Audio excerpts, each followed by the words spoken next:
Doctor साहब, ये बात एक चली है कि इंडिया जो है वो सुपरसोनिक क्रूज मिसाइल ब्रह्मोस जो है वो रशिया को बेच रहा है। और इस हवाले से काफ़ी बातें हो रही हैं। रिसेंटली जब G20 की फॉरेन मिनिस्टर्स की मीटिंग थी, तो वहाँ पे रशियन फॉरेन मिनिस्टर लेवरोव ने ये कहा था कि हमारे पास बहुत सारा इंडियन रुपया है जो कि इन्होंने तेल खरीदा है। तो वो और हमें समझ नहीं आ रही कि वो कौन सी थर्ड पार्टी को दें। तो क्या आप समझते हैं कि ये जो रशिया ब्रह्मोस खरीद रहा है, ये जो बात चल पड़ी है, इसकी क्या स्ट्रेटेजिक सिग्निफिकेंस क्या है?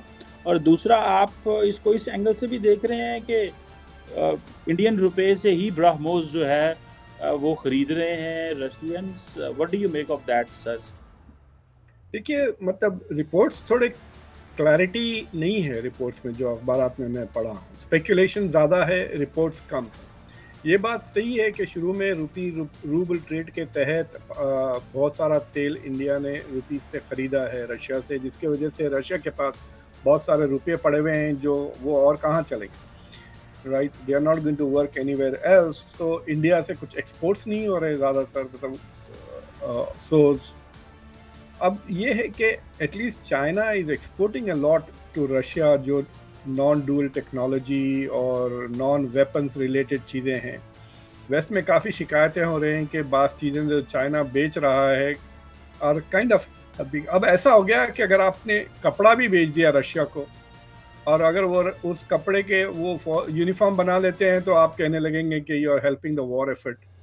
तो अब रशिया को बेचें तो क्या बेचें, right? So that is a challenge.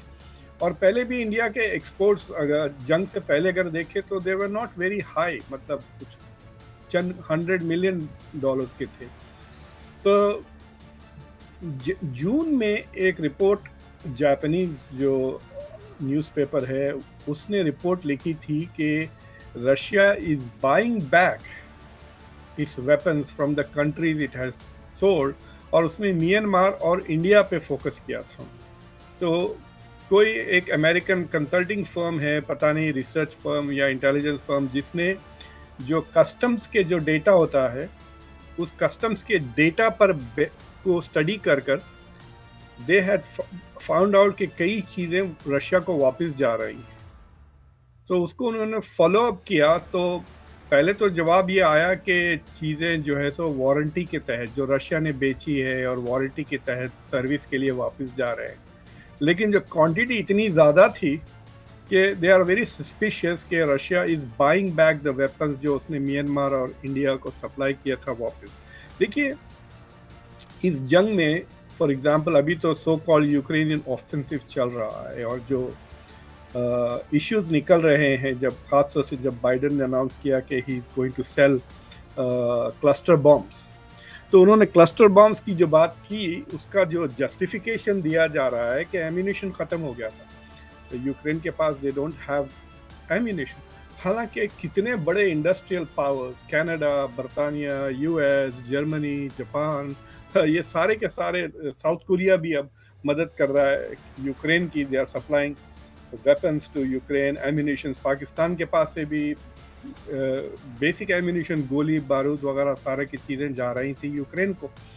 तो उसके बावजूद they are running out of ammunition. तो why is Russia not running out of it? क्योंकि बमबारी तो रशिया ज़्यादा कर रहा है, फायरिंग रशिया से ज़्यादा इस्तेमाल हो रहा है ना munitions. So the question is कि क्या सारा का सारा रशिया में डोमेस्टिकली प्रोड्यूस हो रहा है, आर दे इम्पोर्टिंग इट? तो वो स्पेकुलेशन, और ये जो हिंदुस्तान टाइम की रिपोर्ट है, आई एम नॉट श्योर कि इट इज़ ट्रू। देखिए, मोदी ने तो काफ़ी माइलेज किया ना कि this is not an era of war. ये बातें तो कई जगह बार बार दोहरा रहे हैं, because is getting a lot of, अब मतलब इंडिया से इससे ज़्यादा और कुछ नहीं मिला वेस्ट को कंसेशन के तौर पे, राइट? ना रशिया का कंडेमनेशन मिला, ना जंग के खिलाफ स्टेटमेंट। तो if is I don't think India is going to sell weapons. ये और बात है, जो ऑर्डर्स बुक किए थे जैसे S-400, मैं सुना कि 2 कैंसिल हो गए हैं, और 2 बैटरीज शायद डिलीवर हो गए या वापस हो गए। इसमें उस पर कोई क्लैरिटी नहीं है। बाज़ रिपोर्ट कहते हैं कि वापस कर दिया, बाज़ ने कहा कि डिलीवरी नहीं हुए। और 2 जो शुरू में डिलीवर हो गए थे, उसके शायद वीडियोस और फोटोग्राफ्स वगैरह तो छपे थे। So I don't think India is going to sell weapons. अगर इंडिया वेपन सेल करता तो ये जो सारा का सारा वेस्ट के साथ जो डेवलपमेंट्स हो रहे हैं ना, वो एकदम ब्रेक लग जाएगा और फिर सैंक्शंस की सख्ती से बात शुरू हो जाएगी। That will be unacceptable to the West. ये आपको याद है पिछले साल ब्लिंकन ने भी चाइना को बहुत सख्ती से धमकी दे दी थी on the issue of selling weapons. मतलब they were ready to impose sanctions on China, तो वो दे विल, तो आई एम नॉट श्योर कि India is going to sell weapons. दूसरी चीज़ ये है कि आई थिंक आजकल दिल्ली में थोड़ा मूड ख़राब है, क्योंकि ऐसा लगता है कि G20 भी G7 बन जाएगा। तो जब G20 का जो इवेंट आ रहा है सितंबर में, आपको याद है, आपने और मैंने भी शो किया था, मैंने भी एक कॉन्वर्सेशन किया था कि this is a test and trial of India's global leadership 2023, जिसमें SCO भी इंडिया में होने वाला है, G20 भी इंडिया में होने वाला है। इतनी धूम थी, अब देखें SCO तो सड़ गया, उसको उन्होंने कर दिया उसको वर्चुअल, और अब बातें हो रही कि इस SCO यूजफुल टू इंडिया और नॉट। और अब जब G20 की बात आती है तो G20 में जो फॉरेन मिनिस्टर्स की मीटिंग हुई, हालांकि लैवरॉव भी थे वहाँ पे, किंगोंग भी था, तो सारे के सारे थे, ब्लिंकन भी थे, तो हालांकि वहाँ पे फाइनल कम्युनिके नहीं आ सका। They could not come up with a final statement because agreement नहीं हुआ ऑन द यूक्रेन इशू। और अब ऑलरेडी बहस शुरू हो गई है G20 में ऑन द यूक्रेन इशू। मतलब आई एम श्योर के हर वेस्टर्न कंट्री का, यानी बरतानिया, फ्रांस से इंडिया को एटलीस्ट एक मैसेज ज़रूर आई होगी कि यूक्रेन के बारे में कुछ करें और ज़ेलेंस्की को बुलाएं। ज़ेलेंस्की खुद मतलब वो फ़ोन पे फ़ोन कह रहा है कि वो, मतलब वो, याद है हम लोग कभी बचपन में शादियों को गेट क्रैश नहीं करते थे, तो अनइनवाइटेड की तरह जाके, तो वो ज़ेलेंस्की आने के लिए कम नहीं है, वो he might just fly in, क्या करेंगे ये।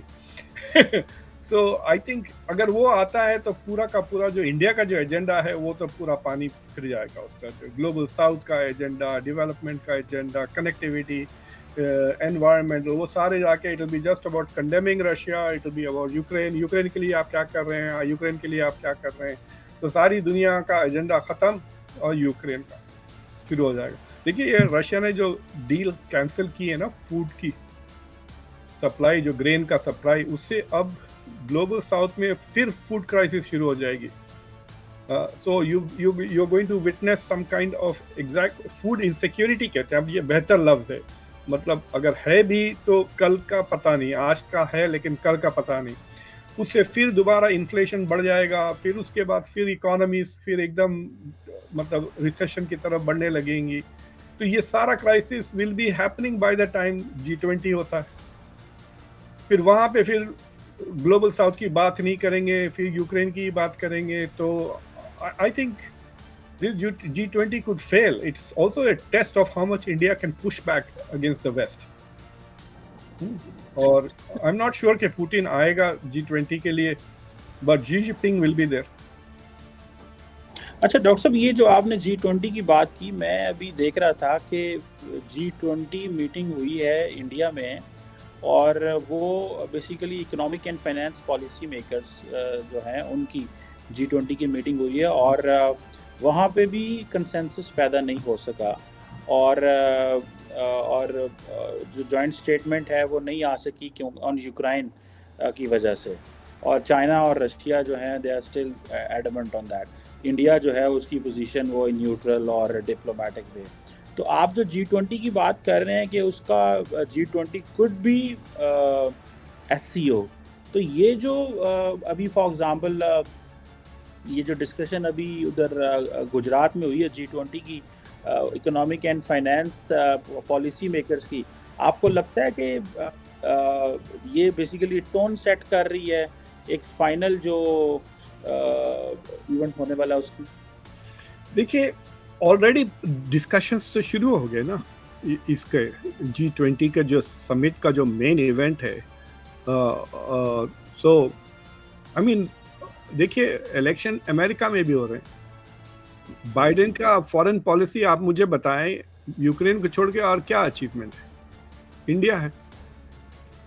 ठीक है, तो इंडिया के अलावा मतलब इंडिया को हमने ये किया, इंडिया के साथ ये किया, लेकिन इसलिए मैं कह रहा हूँ कि India is not going to sell any weapons to Russia because वो G20 सैल्वेज करने की कोशिश करेंगे, वरना गंद हो जाएगी G20 में। दे विल स्टार्ट, कोई ना कोई एक western country will come forward with proposals of sanctions वगैरह इस मसले को लेकर। और ये फैक्ट कि जापान जो इंडिया का सपोजिटली इतना अच्छा दोस्त है, क्वाड का भी मेंबर है, G20 का भी मेंबर है, और जापान के ही सोर्सेज आर इन्वेस्टिगेटिंग इंडिया। भाई अगर इंडिया के कस्टम्स के पेपर्स को देख रहे हैं then that shows is suspicious ना। इट्स लाइक सेइंग कि मैं अगर आपके कंप्यूटर पे आपकी वेब ब्राउज़र हिस्ट्री देख रहा हूँ तो ये दोस्त ऐसे चीज़ें नहीं करते एक दूसरे के लिए, राइट? हाँ, सो द जापानीज मूव जो जून 5 को अगर आप खोल के देखें, और नाइकी जो उनका सोर्स है media, I was very surprise. Eklavya news India, अंतर्राष्ट्रीय खबरों का मंच।